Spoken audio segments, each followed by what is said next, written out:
Okay, so graphs of exponential functions. An exponential function has a base of some number and then a power x. That's where the x comes up. X is our independent variable.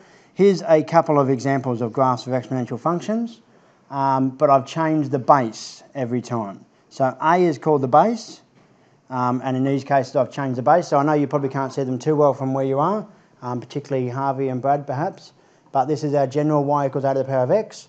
If y equals 3 to the power of x, you get quite a steep, this is a positive shape graph, steep one.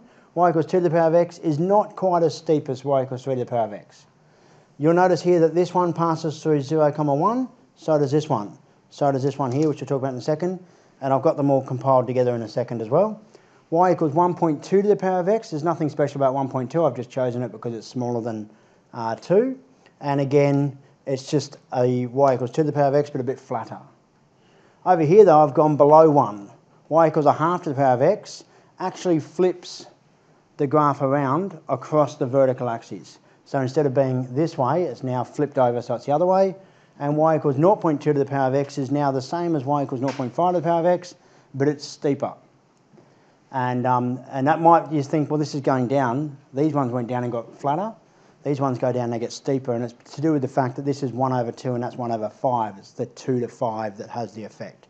So it's kind of like that B effect. When you go below 1, it has the opposite effect to what you expect. And this is a compilation of my graphs. So I'll zoom in this, we can talk about it a bit more. So you can see I've sketched them and I've colour-coded them. But you will notice they all go through that single point 0, 1. And if you think about that, if x is 0, anything to the power of 0 is 1. So that's what we expect. But that's what an exponential function is. The orange one is probably the nicest one to look at in this case. You can see what's happening. You may have heard of the phrase just used in common sentences or used by people that are exaggerating a situation where they'll say something's growing exponentially. The implication there is that it's growing at a normal pace, but then it just grows really quick all of a sudden. That's what an exponential growth is. We'll talk about that. Happens mathematically, so we'll talk about that a lot, but people use it to describe situations as well. Any questions on those graphs? Do they asymptote at 0? They do asymptote, but only on one axis. So that's a really good point. So if I don't think I've written it down somewhere, but this has an asymptote here, but it doesn't have an asymptote vertically. So it looks a bit like it has an asymptote vertically. This one looks like it's not getting anywhere, but this is where we ask ourselves the question, does this have a vertical asymptote? If it did, there would be an x value where a y value doesn't exist. So if I just pick a really large x, so say x is 100, do I get a number for 1.2 to the power of 100? And the answer is yes. Sure, it's going to be exceptionally large. Well, it's not that large actually. So if I do 1.2 to the power of 100, I get 8.28 million. Which is large, but not as large as I thought, because again, it's that something's growing exponentially, expected to get out of hand. So for every x value, there is a y value. But if you have a negative y value here, ask yourself this: if I have 1.2 to the power of x, what could x be to give me a negative answer? And the answer there is that there's no value of x that will give you a negative answer. Even if you make x really small, like negative small. So you do 1.2 to the power of negative, 5,000, and I get 0.00000000 with a bunch of zeros, 1. So it just gets closer and closer to the x-axis, but never touches the x-axis. That's an asymptote. And it's an asymptote for all of them. So there we go. So let's do a sketch and talk about those special key points that you'll be well aware of anyway. So the first way of sketching an exponential function, the first way of sketching any function will be to do a table of values, which you learn about in Year 8, Year 9. So you can always do a table of values if you're unsure. And you're fortunate you've got a graphics calculator you can play with as well. But let's do a table of values. And I can do a little bit of working down here. The first one is y equals 2 to the power of negative 2. And hopefully you recall your index laws. That means it's 1 over 2 squared, which is 1 over 4. So I get a quarter here. And then for the same reason I get a half. And then 2 to the power of 0 is 1. And then 2 to the power of 1 is 2, 4, 8, 16, 32. The pattern along here is that every time I move up 1 on the x scale, this y value doubles. And as it increases, obviously the doubling means that the growth is speeding up as well. So you're getting a quicker growth. So that's why our steepness changes. So it gets steeper, we get quicker growth. I've designed my graph, and you'll get used to this as well. If you're sketching exponential graphs, unless there's been some transformations, particularly with the d value, pulling it down, or maybe with a negative a value, reflecting it, you really don't need anything in the negative y-axis. So when you're sketching these, don't draw the axis first and then work out where the graph goes, because you'll end up only using half your graph. Plan ahead and then draw your axes to suit the plan. So I've done that here, and -2 is at a half, which is actually right down there. -2 is at a quarter, -1 is a half, which is there. 0 is at 1, which is there. 1 is at 2, 2 is at 4, 3 is at 8, 4 is at 16, and 5 is at 32. And this will be the bit where I fail dismally, but I'll try it. Oh, there we go. It's come to pieces. No, that's not too bad. There's my exponential function. So it is increasing, and it's increasing at an increasing rate. So it's increasing because it's always going up, and it's also getting steeper. So the rate that it's increasing is increasing, and that's where the term things growing exponentially comes from. Any questions on that? That's what they look like, so get used to how they look. Here's my stuff on the asymptote. So exponentials have one horizontal asymptote only, and the horizontal asymptote just happens to be at y equals d. So for all the ones I've shown you so far, there hasn't been a d value. The d value's been 0, so the asymptote's been at 0. If we do a vertical translation, it'll shift our graph up or down, and whatever that translation is where the asymptote will be. So it's just a bit like hyperbolic functions. Remember those inverse functions we did? The asymptote was based on where d and c were, where the translations had happened. And this is our general form here, which you've seen before. Let me use a colour that's not being used. Except you've seen it for other function types. So far you've seen it for, just be a second, quadratics, cubics, quartics, hyperbolic functions, square root functions, absolute value functions, and periodic functions recently as well. So it's exactly the same thing. And before I answer these questions, these values do exactly the same thing. And that's good news for you, because transformations were quite hard when you first did it with quadratics, and then when we did that topic in term 1. Every time we get to a new function, we'll apply these transformations again and nothing changes. So it should get easier for you. A is on the outside, so it's a vertical dilation. D is an addition on the outside, so it's a vertical translation. B is on the inside, but it's a multiplication, so it's a horizontal dilation, and C is a horizontal translation. B still works opposite to what we expect. Remember, it was a compression with a periodic function, and it didn't quite work the way we wanted it to. But C, because we make it x minus C, it will translate it. If C is positive, it will translate in a positive direction. If C is negative, it will translate in a negative direction. The other good news is we don't actually need C. I'm going to show you that in a second. Baxter. Why is it over a times 2? Why is it over? A times 2 to the power of? Oh, here. Yeah. Instead of 2A? A to the power of bx. Oh, well, I did use A earlier to describe the general rule, but we've kind of assigned A, B, C, and D as our transformation constants. 2 is our base. So in this case, I'm saying it's base 2. But it could be base 3, it could be base 5. But the fact is, once you've chosen a base, this A is outside of the base. So the A is not raised to the power, it's a separate multiplier. So is there like a brand new rule that we should be using for the 2? For the base, well, actually it's typically A as well. Sometimes it's capital A. There's not really one that's generally used. And the textbook kind of talks about A at the start, and then it just goes straight into using particular numbers. Right. So generally speaking, you won't do a lot where you're comparing or looking at different bases. You'll do a lot more questions where the base is set, and then you're dealing with different transformations on those constants. But the base can vary. So a note why C is not used. So you won't actually see C in your textbook. Excuse the pun. Why not? Because, and you'll notice here I've removed B and I've removed D. they're not really important. The only thing that's important here is the a. If you have the b, we end up expanding it and it gets a little bit more complex, but the same rule applies. If we have a negative c in here, in the exponential function, then we can separate it using a reverse of our index laws to do 2 to the power of x times 2 to the power of negative c. And if c is just a constant, let's say it's 1 or 5 or 10, 2 to the power of negative 5 is just a number. So this number here, whatever that ends up being, can be just incorporated with the a. And I'm going to show you that in Desmos in a second. I'm going to show you that certain c values do exactly the same as certain a values do. So there's actually a vertical dilation is the same as a horizontal translation. Believe it or not, here's the mathematical reason why. So we have an a, you won't see a c very often because you don't have to do a horizontal translation because that can be done by doing a vertical dilation. Let me show you quickly. It's the Australian curriculum if you're interested. Desmos.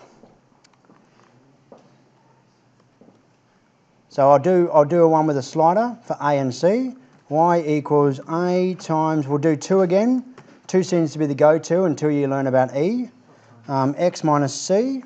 Nope, doesn't automatically put in the power in Desmos unless you use the bracket. Minus c. And we'll do a slider for them, each of them. I'm going to set c as 0 initially because that's the standard one for an addition factor. And with that in mind, I'm now going to play a. Watch what happens as I change a. I might just make it projector mode. As I change a, it does that. I'm not worried about a being negative actually, I'll let it come back up. So if a is negative, it does something different. I'll change a to 1. Now watch what happens as I change c. Or not. Okay, now that's not going to quite look like it. Change a. So the pace is different, that's the problem. Let me zoom out a bit. So they don't look the same. Now, yeah, I've just got a bad setting for a. So I might just reduce a. I'll change it here. If you're not aware, you can change your settings on there. And I'm going to make a go up to 100 in ones. Now let's watch a. So you can see how a looks kind of like it's sliding across. The scale factor is slightly out because when c gets applied to a, it gets applied as 2 to the power of c. So it's an exponential function itself, so it scales differently. The pace which it does it will be different. And you can see a works exponentially, so it's really slow over here and then it gets really fast over there. Whereas c will work very linearly, but it's doing the same thing. It's just moving back and forth. We know that c does that translation, but that stretch of a vertical dilation, will actually have the same effect as moving it side to side. And you've seen that algebraically now. But my visual is not great because the scale's out slightly. If c is quite small, a has to be, whatever c is, a has to be quite a bit bigger to have the same effect. So a and c are just numbers, therefore a times 2 to the power of negative c is just a number, so c can be absorbed into that constant to be treated as that constant. They do the same thing. So you might see questions that have a c value. You know what the c does. You know the c is a horizontal translation, but mostly you'll see just a values and you won't have to worry about c. The reason why we go with a rather than c is that a, if you put in x equals 0 and you have a d equals 0, so you put in x equals 0, which is your initial value, a represents your initial value. So if you're using this for a population growth model, time equals 0 represents your initial population. So it's much more important A is than C. Anyway, that's a bit of a muck around, and OneNote's now not working. There we go. So what I'm going to do now is do some transformations. Transformations of exponentials. We're going to do some of these ones.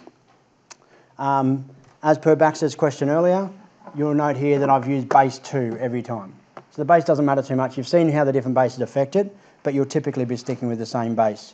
I'm going to do a couple of these and I might let you do the rest of them based on your knowledge of transformations. So let's start by sketching our standard. We'll do them all on the same graph. Our standard y equals 2 to the power of x. I'm going to plan ahead a little bit.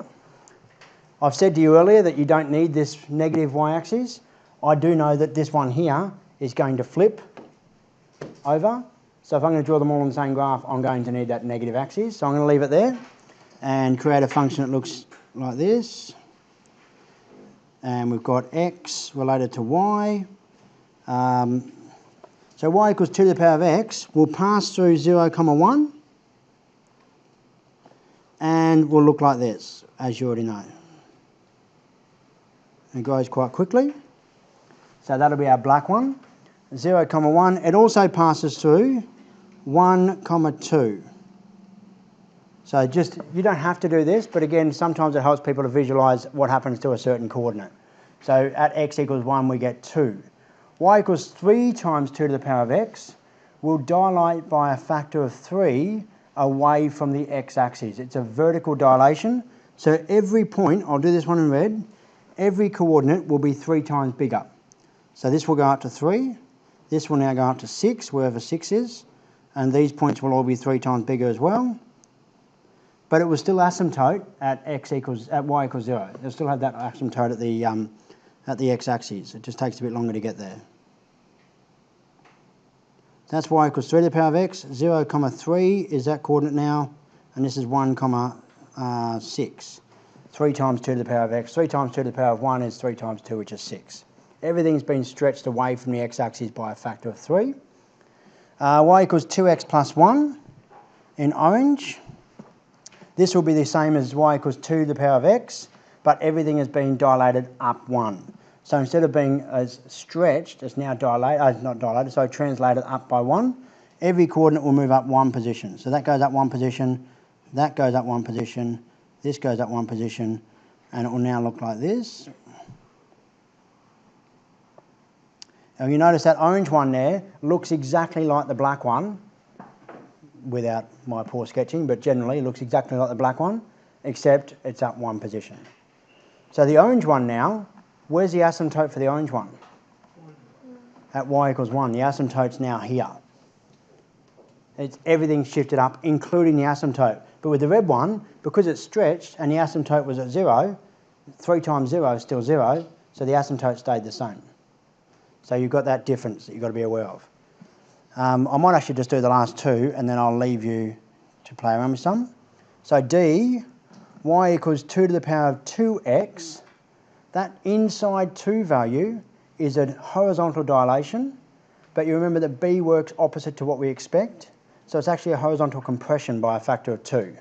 So now, it'll take every point on the black graph and compress it towards the y-axis by a factor of 2. So this central point will obviously still stay because it's on the y-axis, so it doesn't compress. At x equals 1, if I put 1 in here, I get 2 to the power of 2 times 1, which is 4. So at x equals 1, it's actually up at 4, which is a compression from here by a factor of 2, by a half. And so we get a graph that looks, I'm going to stop it there because, like that. So it's, everything's been pushed into the black curve by a factor of 2, and so it will look like a more steep version of the black curve. Which for the same reason you'll see that's quite similar to a to a vertical dilation, except this has been dilated up and that's been dilated down. So it's actually more like a vertical dilation from this point. But that's a bit harder to deal with, so I'll just stick with the horizontal dilation stuff. And in purple, y equals negative 2 to the power of x. If you make the amplitude, or not the amplitude, or the a value, which was amplitude in periodic functions, if you make that negative, it just flips the whole function over. So it will now go through 0, negative 1, and it will look like this, which should be the black one flipped. So if you've got negative 2 times 2 to the power of x, it will be the black one flipped, but also stretched by a factor of 2. So that's all the individual transformations. You've done all those before with different functions. The same thing applies. On Monday, I'll finish this. I'll give you a bit of time now, which is not a lot of time, I know, 20 minutes. But I'll show you, I've only got one example left to do on Monday. So I'm going to put that example up. You can have a go at that if you want. It's a combination of a few different transformations, and then there's a small sketching exercise for you to do today and on Monday. I don't think anybody's copying this down at the moment. So there's example 2. So we'll stop there.